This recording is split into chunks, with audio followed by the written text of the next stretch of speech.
Hello सभी बच्चों को आज का नमस्कार। आज हम आपके सामने एक नया वीडियो लेके आए हिस्टोलॉजी ऑफ टेस्टिस। इसके पहले मैंने आपको मेल रिप्रोडक्टिव सिस्टम के बारे में बताया था। मेल रिप्रोडक्टिव सिस्टम बहुत इंपॉर्टेंट पार्ट्स होते हैं ह्यूमन रिप्रोडक्शंस के, जिसमें स्पर्म बढ़ने की प्रक्रिया होती है। उसमें टेस्टिस इंपॉर्टेंट रोल अदा करता है। टेस्टिस सेंटर है स्पर्म्स का। तो हम टेस्टिस के अंदर क्या क्या घटनाएं घटती है उसका हिस्टोलॉजी क्या होता है। हिस्टोलॉजी का मतलब होता है स्टडी ऑफ टिश्यूज। सेल के अंदर जो टिश्यूज होते हैं वहाँ पर जो स्पर्म का फॉर्मेशन होता है, किस प्रकार के सेल होते हैं, इसके बारे में तभी ना आप जान पाइएगा कि सेल के अंतर्गत या टिश्यू के अंतर्गत या इस प्रकार टेस्टिस के अंतर्गत वो कौन सी व्यवस्था होती है जिसके आधार पर स्पर्म का प्रोडक्शन होता है। ये जानना बहुत बहुत जरूरी है क्योंकि ये हिडन चीज है और इसे जानकर ही आपको पता चलेगा कि स्पर्म क्या होता है। तो चलिए हम लोग देखते हैं कि स्पर्म कैसे बनता है, कहाँ बनता है, या टेस्टिस का रोल क्या है इसमें। तो सबसे पहले हिस्टोलॉजी है।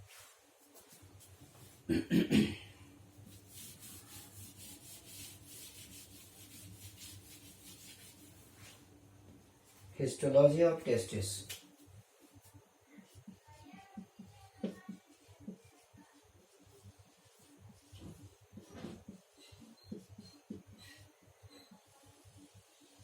स्टेप बाय स्टेप हम आपको लेके चलेंगे हिस्टोलॉजी ऑफ टेस्टिस। ये वीडियो हमने हिस्टोलॉजी ऑफ टेस्टिस के ही आधार पर हमने बनाया है। तो इसमें सबसे पहले हम देखेंगे कि आपका जो टेस्टिस होती है वो एक जोड़े होती है, ए पेयर ऑफ टेस्टिस होता है। Number 1, a pair of testis जो कि आउटसाइड एब्डोमिनल इज सिचुएटेड।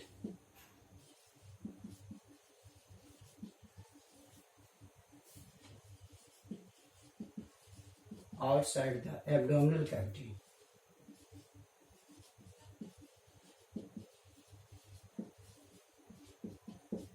शरीर के बाहर क्यों होता है इसके बारे में भी हम बाद में डिस्कस करेंगे। ये पेयर होते हैं जो कि एब्डोमिनल कैविटी के बाहर यानी शरीर के बाहर होती है। इसका खास कारण यही होता है एब्डोमिनल कैविटी के बाहर होती है in a sac like structure, in a sac of skin, in a sac of skin का एक एरिया होता है, क्षेत्र होता है जिसे हम स्क्रोटम कहते हैं, कॉल्ड स्क्रोटम।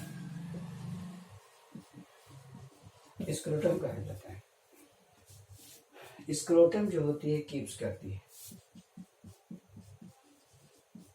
इट कीप्स का मतलब होता है बनाए रखना।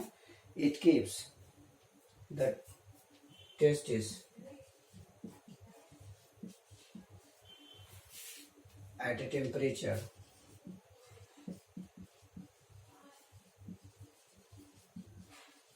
उसका तापक्रम होता है 2 to 2.5 डिग्री सेंटीग्रेड। बहुत ही नॉर्मल टेम्परेचर होती है जो कि लोअर देन बॉडी होता है, लोअर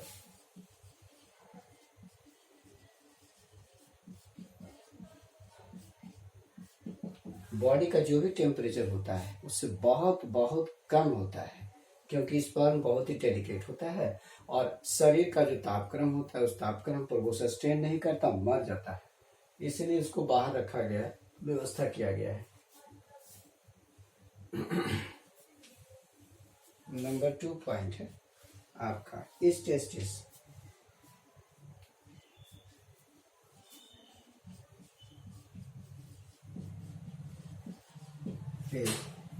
ओवल इंसेक्ट।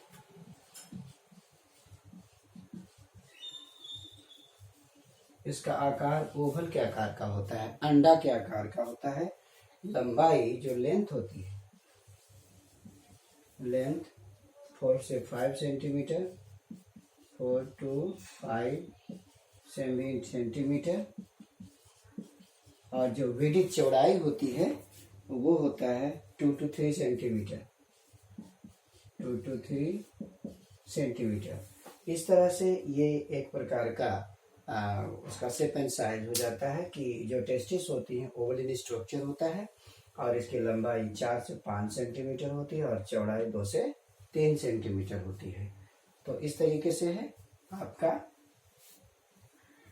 ये हमेशा याद रखिएगा कि लोअर देन बॉडी टेम्परेचर होता है जिस पर स्पर्म सस्टेन करता है या स्पर्म काम करता है।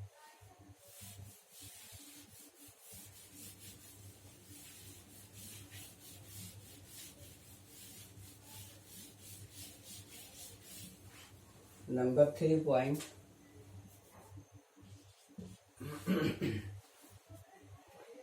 the outermost covering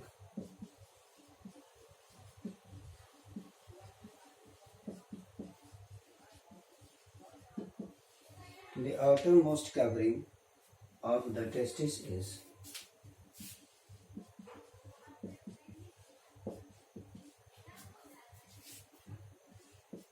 the outermost covering of the testis is formed by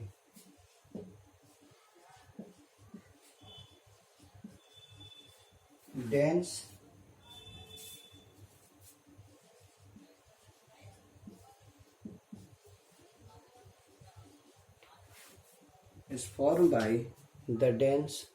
fibrous membrane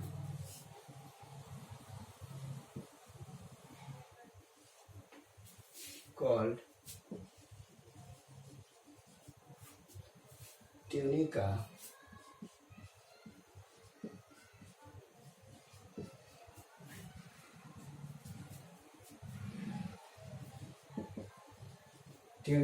अल्बोजिनिया इसको कहा जाता है। जो आपकी टेस्टिस होती है बाहर एक लेयर से ढकी हुई रहती है जो डेंस फाइब्रस मेम्ब्रान का बना होता है। जितना भी दोनों टेस्टिस होती है बाहर से एक कवरिंग से ढका हुआ रहता है, उस कवरिंग को ट्यूनिका अल्बोजिनिया कहा जाता है। प्रत्येक टेस्टिस जो होती है, नंबर 4,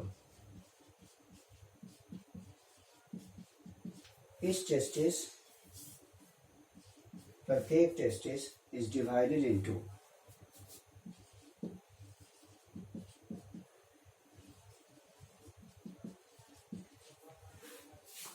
250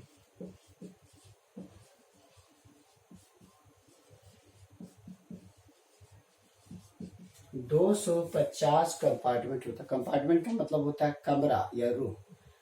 प्रत्येक जो टेस्टिस होती है उसमें 250 कमरे होते हैं, कंपार्टमेंट होते हैं, जिसे हम टेस्टिकुलर लॉबल्स कहते हैं।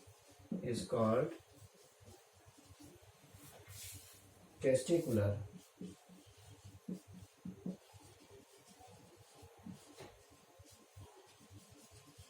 इसको टेस्टिकुलर लॉबल्स कहा जाता है। कंपार्टमेंट है जिसको टेस्टिकुलर लॉबल्स कहा जाता है। तो इस तरह हमने देखा है कि जो टेस्टिस होती है शरीर के बाहर होती है, एब्डोमिनल कैविटी होती है। एब्डोमिनल कैविटी के बाहर होता है ताकि शरीर के टेम्परेचर से बाहर रहे, कि जहाँ स्पर्म बनता है वहाँ टेम्परेचर नॉर्मल होना चाहिए, नीचे होना चाहिए, बहुत नीचे होना चाहिए, ताकि बॉडी टेम्परेचर पर वो मर जाता है, इसलिए शरीर के बाहर इसको रखा जाता है। इसके अलावा हमने ये देखा कि जो टेस्टिस होती है वो चारों तरफ से एक झिल्ली से बनी हुई होती है जिसका नाम होता है tunica albuginea. Tunica albuginea dense fibrous membrane का बना होता है। जब आप टेस्टिस को है तो टेस्टिस में तकरीबन 250, this is very important point, तकरीबन 250 भाग में डिवाइड होता है। उसको हम कहते हैं, प्रत्येक कंपार्टमेंट को टेस्टिकुलर लोबुल्स कहते हैं। प्रत्येक कंपार्टमेंट को टेस्टिकुलर लोबुल्स कहा जाता है और प्रत्येक testicular लोबुल्स each lobules contain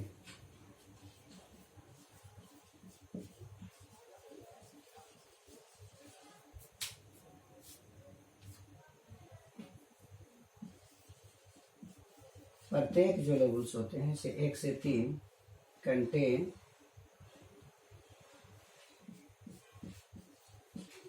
one to three highly coiled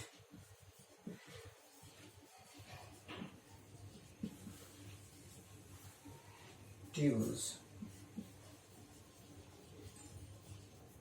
known as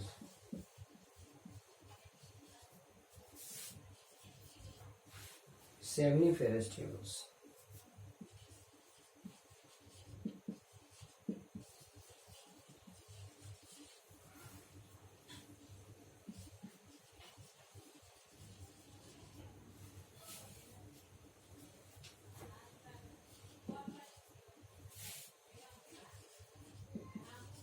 in which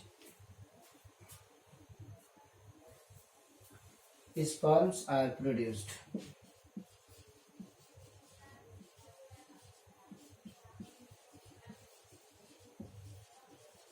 जिसमें स्पर्म का प्रोडक्शन होता है। अब तो क्लियर हो गया, इससे बहुत जरूरी होती है।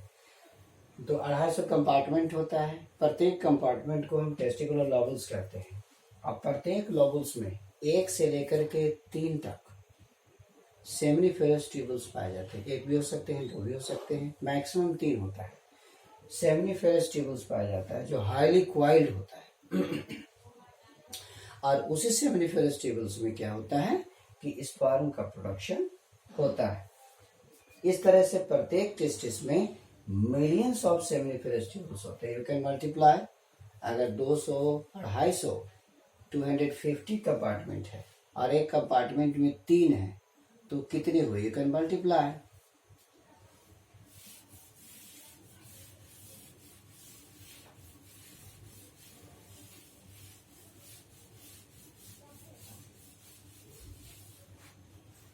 नंबर 6 में आइएगा। किस तरीके से प्रत्येक जो इस testis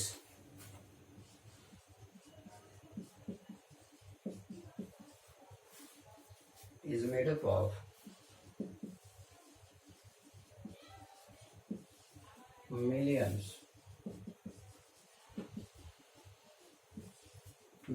millions of convoluted tubules.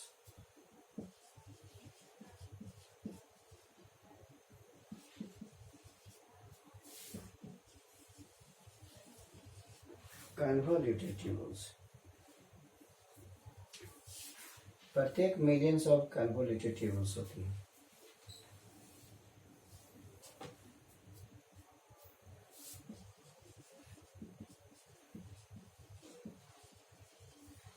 which emerge at rete testis. Rete testis में जाके खुलता है। जितने भी तरह के ट्यूबल्स होते हैं सब मिलकर के एक पॉइंट पर खुलता है जिसको हम रेटी टेस्टिस कहते हैं। जितना भी होता है। Number 7, these tubules are surrounded by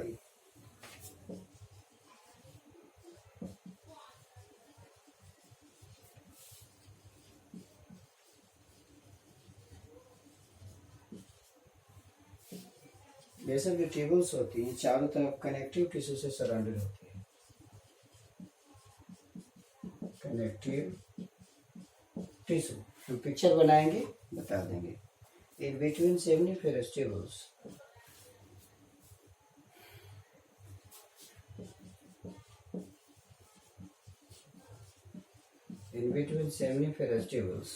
seminiferous tubules के बीच में आर फाउंड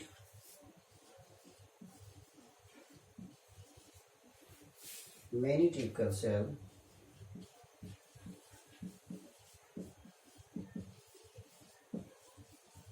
इस सेमिनिफेरस ट्यूबल्स का शॉर्ट फॉर्म है ST seminiferous tubules called interstitial cells.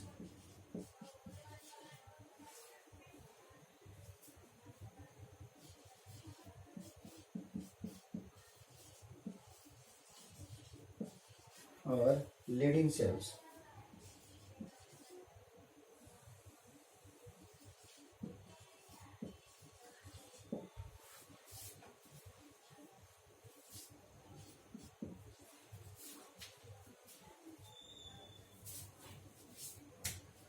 इस तरीके से जितने भी तरह के होते हैं सेमिनिफेरस ट्यूबल्स के बीच में सेल्स पाए जाते हैं, ग्रुप ऑफ सेल्स होते हैं।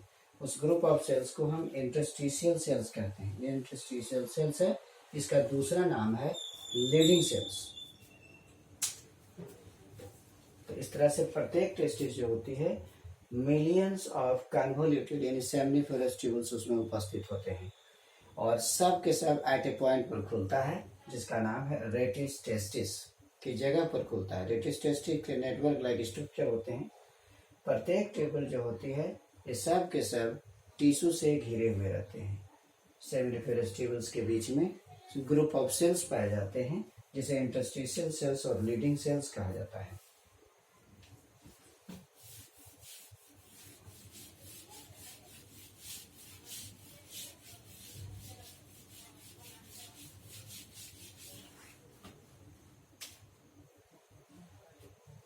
9. The secretion of seminiferous tubules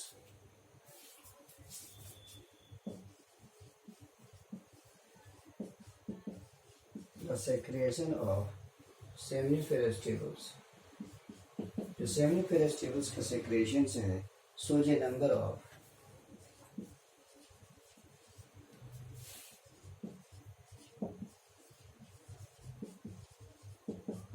a number of details from periphery to center. From periphery to center. Periphery से सेंटर के बीच में लिखा है. आउटर मोस्ट कैवरिंग जो होती है, number 1, outer most covering is called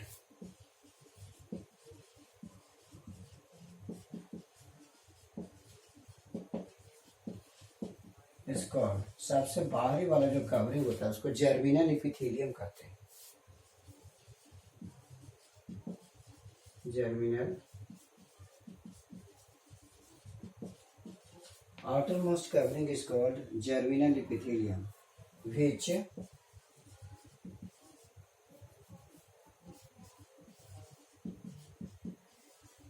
divides to form spermatogonia.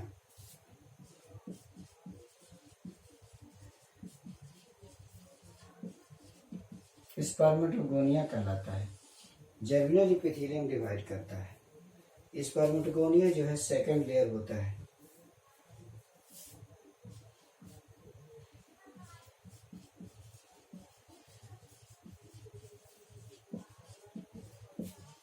Spermatogonia is the second layer. Spermatogonia second layer होता है. Under this layer spermatogonia is the second layer. तो हमने देखा आपका सबसे जो सेमिनिफेरस ट्यूबल्स होते हैं उसमें सबसे बाहरी वाला जो लेयर होता है जर्मिनल एपिथेलियम होता है. ये जर्मिनल एपिथेलियम डिवाइड करता है और उसके बाद एक सेल बनता है, लेयर ऑफ सेल, जिसको स्पर्मेटोगोनिया कहते हैं. स्पर्मेटोगोनिया जो है सेकंड लेयर होता है.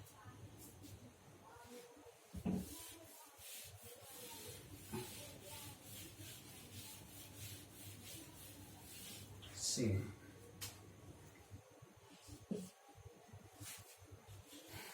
under this layer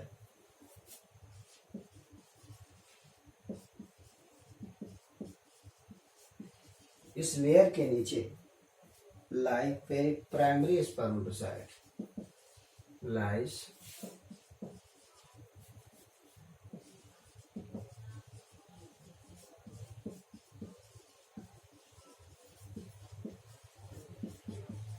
primary spermatocytes होती है which goes on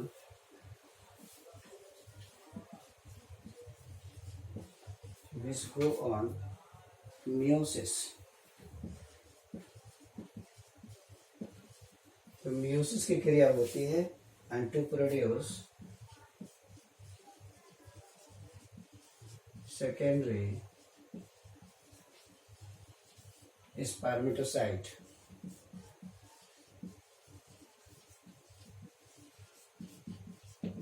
secondary spermatocyte बनाता है. सेकेंडरी स्पर्मेटोसाइट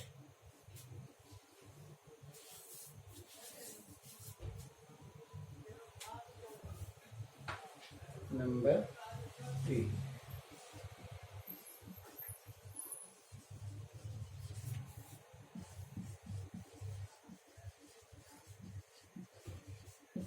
जो सेकेंडरी स्पर्मेटोसाइट होती है वो स्पर्मेटिड्स का निर्माण करता है. For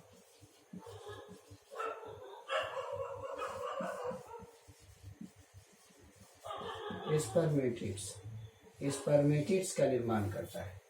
spermatids which are more or less जो कि तकरीबन राउंडेड होती है.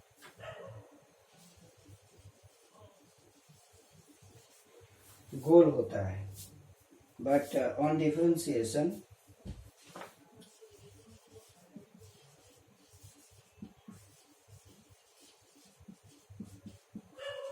but on differentiation to form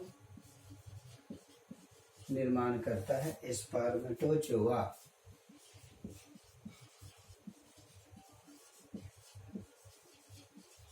जब डिफरेंशिएशन होता है तो स्पर्मेटोजोआ का निर्माण करता है। And the process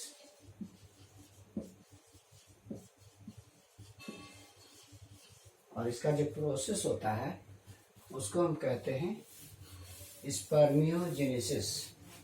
and the process is called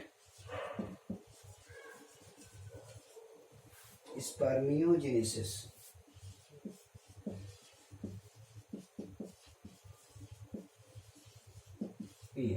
spermiogenesis होता है।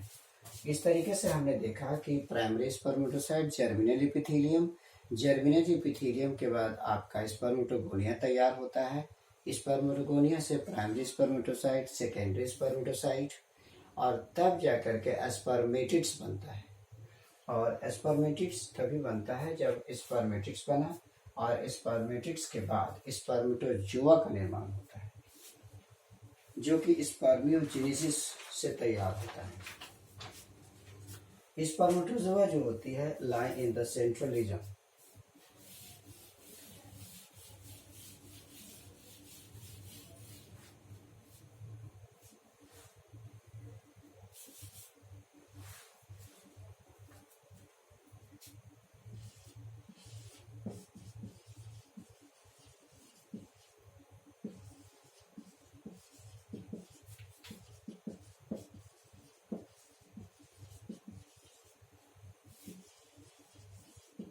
स्पर्मेटोजोआ सेंट्रल रीजन्स में होते हैं और सेमिनिफेरस ट्यूबल्स के सेंट्रल रीजन्स में होते हैं।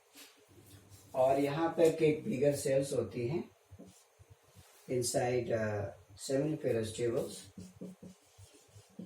इनसाइड सेमिनिफेरस ट्यूबल्स जो बिगर सेल पाया जाता है। Bigger cell inside seminiferous tubules, bigger cells are for called, जो बड़े सेल्स होते हैं उसका निर्माण होता है कुछ सर्टोली सेल्स कहा जाता है।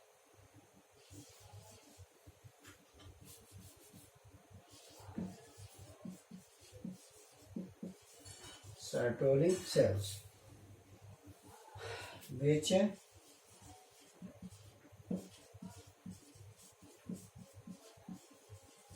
supposed to be which supposed to provide nutrition। माना जाता है कि न्यूट्रिशन प्रदान करता है टू स्पर्म, स्पर्म को न्यूट्रिशन प्रदान करता है। अब हम लोग ये देखेंगे कि स्पर्मेटोजोआ है, स्पर्मेटोजोआ सेंटर की तरफ होता है और सेमिनिफेरस ट्यूबल्स में बड़े बड़े सेल भी होते हैं जिसका नाम सर्टोली सेल्स होता है। ऐसा माना जाता है कि सर्टोली सेल्स न्यूट्रिशन प्रदान करता है जब आपका स्पर्म का विकास होता है। अब हम इसका फिगर देखते हैं कि what is the rank of figure, picture क्या होता है।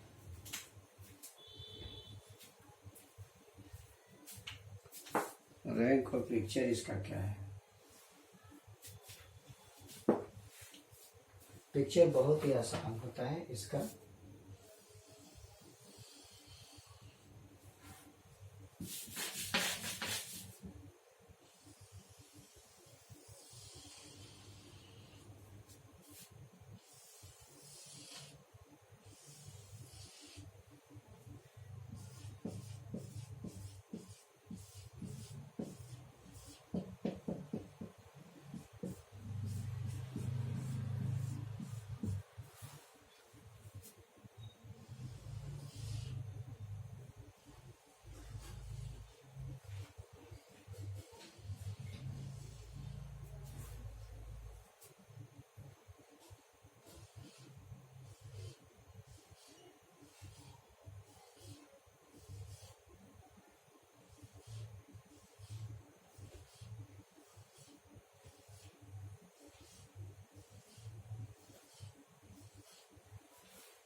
स्पर्मेटिड्स है और लास्ट में स्पर्मेटोजुआ।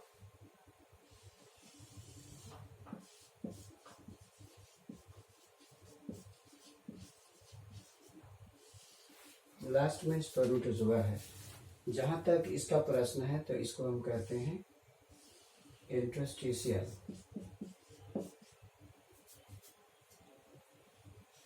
INTER इंटरस्टिशियल सेल हो जाता है। और इसमें सर्टोली सेल्स है, ये वाला सर्टोली सेल्स। ये जितने भी सेमिनिफेरस टेबल्स होते हैं ये सेमिनिफेरस टेबल्स इन सेक्शन है, और जो फॉर्मेशंस होता है ये अंदर की ओर होता है, ऐसे सेंटर है और ये डायरेक्शन, ये पेरिफेरी है। इसमें हम कह सकते हैं direction of maturation, direction of maturation, ये हो गया। और ये सब कनेक्टिव टिश्यू है, कनेक्टिव टिश्यू। इस तरह से हम देखते हैं कि यहाँ पर इस तरह की व्यवस्था है। 1 2 3 को हमने बनाया है। 1 2 3 का था सेमिनिफेरस टेबल्स। बीच बीच में देखिए खाली जगह जो कनेक्टिव टिश्यू है। और ग्रुप ऑफ सेल्स है जो इंटरस्टिशियल सेल्स या लीडिंग सेल्स के भी नाम से जाना जाता है। ये मेन आपका स्ट्रक्चर है। इसमें आप देखिएगा कि चारों बगल का जो लेयर है वो जर्मिनल एपिथेलियम होता है। जर्मिनल एपिथेलियम डिवाइड करता है। डिवाइड करने के बाद आपका स्पर्मेटोगोनिया बनाता है। स्पर्मेटोगोनिया डिवाइड करके फिर primary spermatocyte, primary spermatocyte secondary spermatocyte में कन्वर्ट हो जाता है। फिर स्पर्मेटिड्स बनाता है। मतलब यहाँ एक प्रोसेस है, इसको हम कहते हैं स्पर्मेटोजेनेसिस। अब स्पर्मेटिड से स्पर्मेटोजुआ बनता है, जिसको स्पर्मियोजेनेसिस कहते हैं। तो इसमें 2 प्रक्रिया है, स्पर्मेटोजेनेसिस और स्पर्मियोजेनेसिस। जर्मिनल एपिथेलियम से लेकर के जो स्पर्मेटिड्स बना उसको स्पर्मेटोजेनेसिस कहते हैं, और स्पर्मेटिड से जो स्पर्मेटोजुआ बना जिसको हम स्पर्म कहते हैं उसको स्पर्मियोजेनेसिस कहते हैं। बीच बीच में देखते हैं कि टॉलर सेल और बीगल सेल पाया जाता है। तो ये बीगल सेल को सर्टोरी सेल्स कहा जाता है। ये सेल जो होता है इसके मैचुरेशंस में ये खाना का प्रदान करता है, न्यूट्रिशन पर देता है, भोज्य पदार्थ देता है ताकि इसका डेवलपमेंट हो सके। इस तरह देखिएगा कि पेरीफेरी से लेकर सेंटर तक, सेंटर की तरफ, किनारे से लेकर के सेंटर की तरफ का इसका मैचुरेशन का प्रोसेस है, स्पर्म के डेवलपमेंट का प्रोसेस होता है।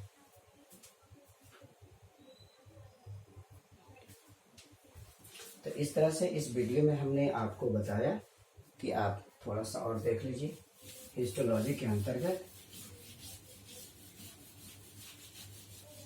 इसमें आ जाता है कि आपका जो ये है, आपका इसमें है कि आपका जर्मिनल एपिथेलियम,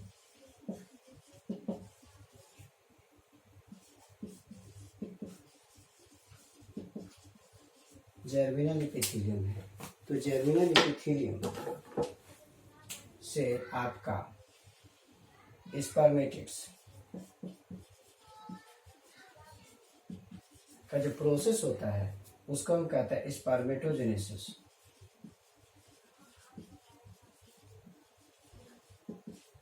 और स्पर्मेटिड से स्पर्मेटोजुआ बनता है, इसको स्पर्मियोजेनेसिस कहते हैं।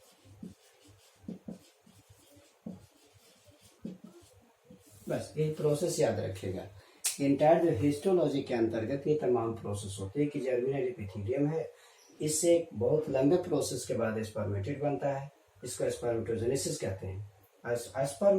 स्पर्मेटिड से स्पर्मेटोजुआ बनता है, इसको स्पर्मियोजेनेसिस कहते हैं। तो इस प्रकार हमने आपको एक वीडियो बनाया जिसमें हिस्टोलॉजी ऑफ टेस्टिस है। हिस्टोलॉजी ऑफ टेस्टिस में हमने देखा कि शरीर के बाहर है, टेम्परेचर मेंटेन करने के लिए, लोअर रखने के लिए, ताकि स्पर्म का डेवलपमेंट हो। टेस्टिस जो होती है 250 कंपार्टमेंट में होता है। प्रत्येक कंपार्टमेंट में 1 या से 3 तक का सेमिनिफेरस ट्यूबल्स होते हैं। सेमिनिफेरस ट्यूबल्स के बीच में हमने देखा है कि खाली जगह होता है जहाँ कनेक्टिव टिश्यू होती हैं, इंटरस्टिशियल सेल्स पाए जाते हैं। इसके अलावा सेमिनिफेरस ट्यूबल्स के अंतर्गत जो चारों वॉल का लेयर होता है वो जर्मिनल एपिथेलियम होता है। वो म्यूटिकली डिवाइड करता है, स्पर्मेटोगोनिया बनाता है और वहाँ से प्राइमरी स्पर्मेटोसाइट, सेकेंडरी स्पर्मेटोसाइट और स्पर्मेटिड तक का जर्नी होता है, जिसको स्पर्मेटोजेनेसिस कहते हैं। वहाँ से लेकर के स्पर्मियोजेनेसिस की एक और प्रक्रिया चलती है जिससे स्पर्मेटोजोआ बनता है। ये तमाम क्रियाओं जो डेवलपमेंट और मैचुरेशन होता है, इसके विकास के लिए एक और भी सर्टोरी सेल्स होता है जो प्ले रोल अदा करता है, वो भोजन प्रदान करता है। ठीक है, तो भोजन प्रदान करता है, इसका मतलब न्यूट्रिशन होता है। तो इस तरह हमने हिस्टोलॉजी ऑफ टेस्टिस के अंतर्गत ये हमने देखा और ये आप लीजिएगा और जानकारी प्राप्त करिएगा और इसको शेयर एंड लाइक करना नहीं भूलिएगा।